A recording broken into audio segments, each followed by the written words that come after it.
जय सिया राम। सब सुख लहे तुम्हारी सरना, तुम रक्षक काहू को डरना। प्रत्येक कार्य का एक निश्चित परिणाम है और वो परिणाम कब प्राप्त होगा इसके लिए एक निश्चित समय भी है।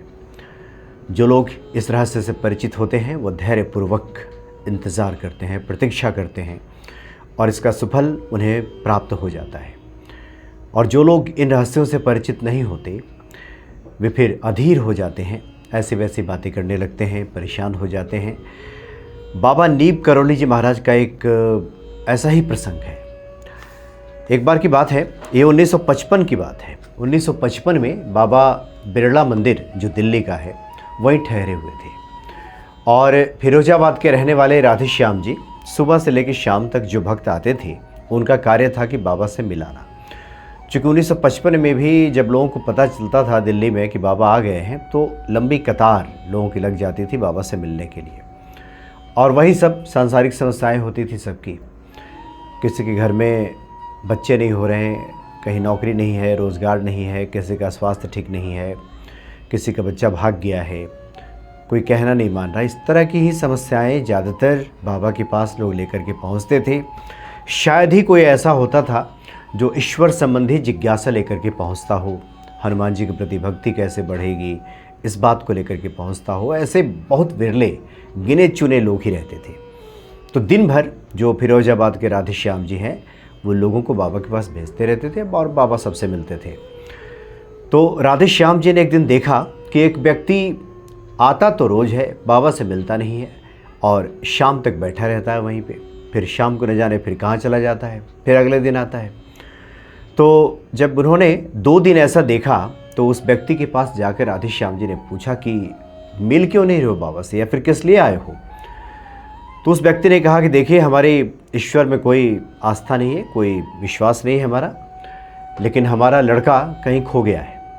लोगों ने कहा है कि ये चमत्कारिक बाबा हैं, ये बता सकते हैं कि मेरा बेटा कहाँ है, इसलिए हम आए हैं। वैसे मेरी कोई आस्था नहीं है, कोई विश्वास नहीं है, ना साधु संतों में, ना मंदिरों में, ना ईश्वर में। उसने साफ साफ ये कहा।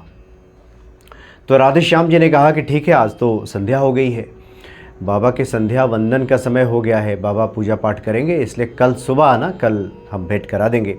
तो उस व्यक्ति ने जिद किया कि नहीं नहीं, आज ही मिलाइए हमें, क्योंकि मेरा बेटा पिछले 5-6 महीने से गायब है, उसका कहीं कुछ अता पता नहीं चल पा रहा है, इसलिए हम इसी बारे में बाबा से बात करना चाहते हैं। तो राधे श्याम जी बाबा के पास गए, बाबा से ये बातें उन्होंने कही। तो बाबा ने कहा कि ठीक है, उसको अपने पास अपने कमरे में जगह दे दो, वहीं सुला लो, कल सुबह उससे मिल लेंगे हम। तो राधे श्याम जी ने ऐसा ही किया। अगली सुबह बाबा जी ने उस व्यक्ति को दर्शन दिया, मिले, लेकिन उसका जो स्वभाव था बड़ा उत्सृंखल, ना आँखों में आदर का भाव, ना कोई ऐसा शिष्टाचार जो साधु संतों के प्रति होनी चाहिए। लेकिन बाबा कुछ बोले नहीं। बाबा से उसने कहा कि मुझे पता चला है कि आप सब बता देते हैं, आप भूत भविष्य सब जानते हैं, आप जांच कर ये बताइए कि मेरा बेटा कहाँ है, वो कब मुझे मिलेगा। तो बाबा ने कहा कि देखो तुम्हारा बेटा मिल जाएगा, 6 महीने के बाद तुम्हें मिल जाएगा वो, लेकिन 6 महीने तक तुम्हें रोज़ हनुमान चालीसा का पाठ करना होगा। तो उस व्यक्ति ने कहा कि अगर मेरा बेटा मिल जाएगा तो हम करेंगे पाठ। तो बाबा ने कहा ठीक है, तुम जाओ, निश्चिंत होकर के जाओ, तुम्हारा बेटा 6 महीने के बाद मिल जाएगा और तुम रोज़ एक हनुमान चालीसा का पाठ करना। बाबा ने उसको एक मंत्र वही दे दिया कि हनुमान चालीसा का पाठ करना, और वो व्यक्ति वहाँ से चला गया। अब अभी 2-3 महीने ही बीते थे कि उस व्यक्ति का पत्र फिरोजाबाद पहुँचने लगा राधे श्याम जी के घर पे। तो और पत्र में वही सब बातें, चूँकि उस व्यक्ति ने राधे श्याम जी का पता ले लिया था, उसने पूछा था बाबा के बारे में, तो पता चला कि बाबा का पता तो स्थायी पता कोई है नहीं, वो कभी कहीं रहते हैं, कभी कहीं रहते हैं। तो उसने राधे श्याम जी से ही कहा कि आप अपना ही पता दे दीजिए, हम आपसे ही बात करेंगे। तो उस व्यक्ति ने राधे श्याम जी के पास कई तरह के पत्र लिखना शुरू किया, वही निराशाजनक बातें, कुछ नहीं होता इन सब बातों से, हम तो पढ़ के थक गए, 3 महीने बीत गए, अभी तक कुछ बेटे का कोई सुराग नहीं मिला, कहाँ कुछ पता चला, बेकार हमने समय गंवा दिया, ये सब बेकार की बातें हैं, ये साधु संत भी लोगों को ठगते रहते हैं।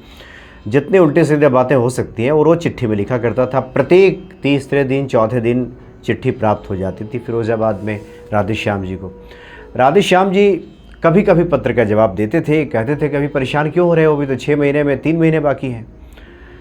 लेकिन पत्र आने का सिलसिला लगातार चलता रहा कि कुछ नहीं हो रहा है, ये सब बेकार की बातें हैं, हमने समय बर्बाद कर दिया। यही वही सब बातें जो एक आम आदमी की जब मनोकामना पूरी नहीं होती है और वो इस तरह की जो लोग बातें करते हैं, ठीक वही मनस्थिति में वो व्यक्ति भी ये सब लिखते जा रहा था। इस प्रकार से अभी 6ठा महीना पूरा नहीं हुआ था कि उस व्यक्ति का पुनः पत्र आया और उसने कहा कि उनका बेटा स्वयं चल कर के घर पे आ गया है। वो चंडीगढ़ में था, चंडीगढ़ में पिछले 6 महीने से कहीं काम कर रहा था, वहाँ से लौट कर के आ गया है। और अब उस व्यक्ति ने लिखा था कि वो बाबा से मिलना चाहता है, उन्हें धन्यवाद देना चाहता है, वो कहाँ मिलेंगे। तो राधे श्याम जी ने इस बार पत्र का जवाब दिया तो लिखा कि बाबा तो पहाड़ों की तरफ गए हुए हैं, उधर ही कैची धाम या उस तरफ मिलेंगे। और साथ ही कहा कि हमने कहा था ना कि बाबा का वचन है, ये कभी व्यर्थ नहीं हो सकता, जो बाबा ने कह दिया है वो पूरा होकर के रहेगा। 6 महीने के पहले तुम्हारा बेटा आ गया है, अब तो भरोसा हो गया कि कौन है बाबा और हनुमान चालीसा की कितनी शक्ति है। राधे श्याम जी ने उस व्यक्ति को बता दिया।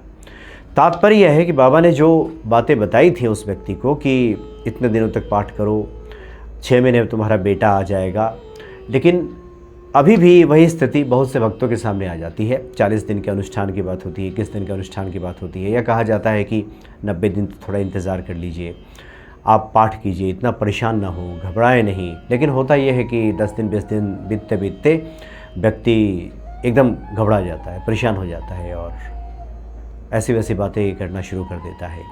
तो जो कुछ उसने प्राप्त किया था, जितने कदम आगे उसने बढ़ाए थे, उनकी इस हरकतों की वजह से, इस तरह की सोच की वजह से वो पुनः उससे ज़्यादा कहीं पीछे लौट जाता है। तो सूत्र ये है कि जो हम कार्य करते हैं, जो पूजा पाठ करते हैं, सत्कर्म करते हैं, किसी संत की सेवा करते हैं, किसी संत के वचनों पे भरोसा करते हैं, तो इतना विश्वास रखिए कि समय पा करके ये फलित होगा ही होगा, इसमें कहीं कोई संदेह नहीं है। बाबा जी के इस प्रकार के अनगिनत किस्से हैं, प्रसंग हैं। कई छोटे छोटे उदाहरण हैं कि बाबा से कोई मिलने गया, कोई बीमार था और पूछा उसके बारे में, बाबा उपाय बता दिया करते थे कि तुम ऐसे करो वो ठीक हो जाएगा। कई बार आशीर्वाद दे के भेज दिया, कई बार बाबा कहते थे कि देखो उसकी आयु पूरी हो गई है, अब वो नहीं हो सकता। तो बाबा सबकी मदद किया करते थे, जिनका जितना विश्वास उसको उतना प्राप्त होता था। एक बात और बाबा के प्रसंगों में देखने को मिलती है कि उनके सन्मुख अगर कोई चला गया, बाबा के सामने कोई बैठ गया, उनके सन्मुख चला गया, भरोसा हो ना हो, विश्वास चाहे कैसा भी हो, लेकिन बाबा उस व्यक्ति को खाली हाथ नहीं लौटाते थे। आज भी ऐसा होता है। आप विश्वास करके उनके दर पे जाएं, उनके सामने माथा टेकें। किसी ने कह दिया है कि बड़े संत हैं, चमत्कारिक हैं, बड़ी महिमा है उनकी, उनके पास जाओ। विश्वास चाहे कितना भी हो, अगर व्यक्ति पहुंच जाए तो उसके कार्य सिद्ध हो जाते हैं, संपन्न हो जाते हैं। ये बिल्कुल अटल सत्य है। ये हो नहीं सकता कि बाबा नीम करोली जी महाराज के दर पे कोई जाए और वहाँ से खाली हाथ लौट आए। यह असंभव है। सबकी मनोकामना, सबकी मुरादें पूरी कर देते हैं बाबा नीम करोली जी। जय सिया राम।